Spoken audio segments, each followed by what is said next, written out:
Well, new tonight here on The Current. Iowa's rattlesnake population may not be very large, but a pathogen is seemingly hitting rattlers harder than other snakes in the state.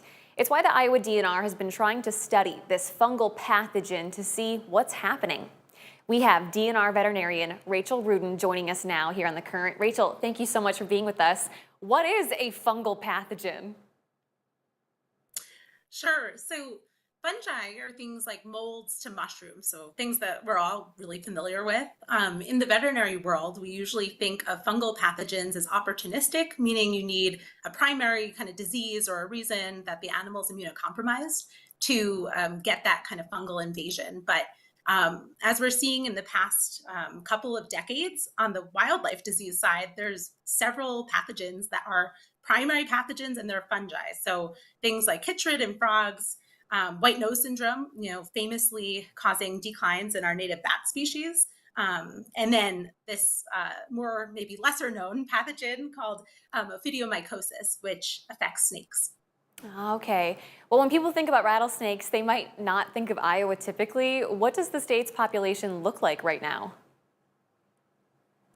Yeah. So, um, you know, for a lot of these species, they have been fragmented. Some of that is due to the change on the landscape, human driven change. Some of it is just the way that the topography is. So, for timbers, for instance, they are really closely tied to limestone bluffs, and so places along the Mississippi, some other kind of other areas can have them, but they were never, widely distributed or just commonplace across the state.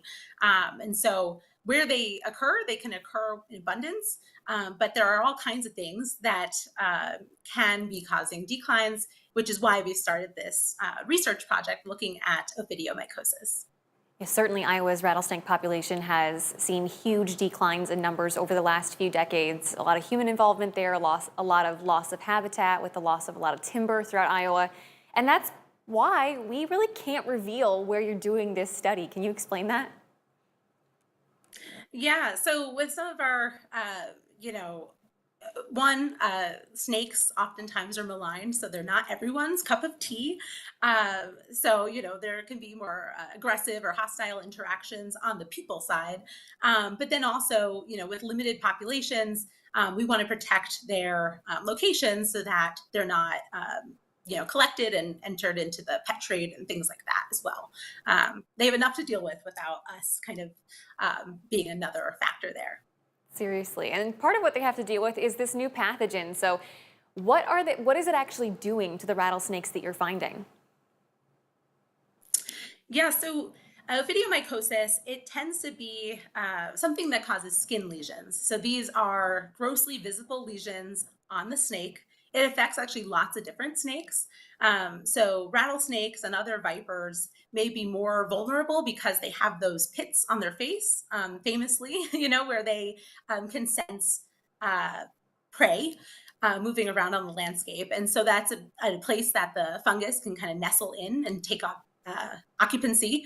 But we've seen it on lots of different snake species, including really common ones like garter snakes, prairie ringneck snakes, things like that. And so what it does is it causes these cutaneous lesions, which can get, either secondarily infected. It can become quite invasive, and it's just another one of these stress factors on a population that's, limited, and dealing with other things like habitat, loss of connectivity between populations. So just another threat that we are monitoring. So wrapping up, Rachel, what do you hope that your findings through studying these rattlesnakes and this pathogen, what do you hope your findings tell you? Yeah, so when we catch snakes, we actually place a microchip or something called a pit tag in them, so we can see history. Over time, if we get recaptures, we'll know about survivorship, really what those impacts are. Of course, when we're looking for snakes, we're looking for young animals as well as older individuals. That tells us something about the stability of the population, if they're actively reproducing or if they're facing bottlenecks in that regard. So hopefully, more to come on this project. Yeah, and hopefully some really great news as well.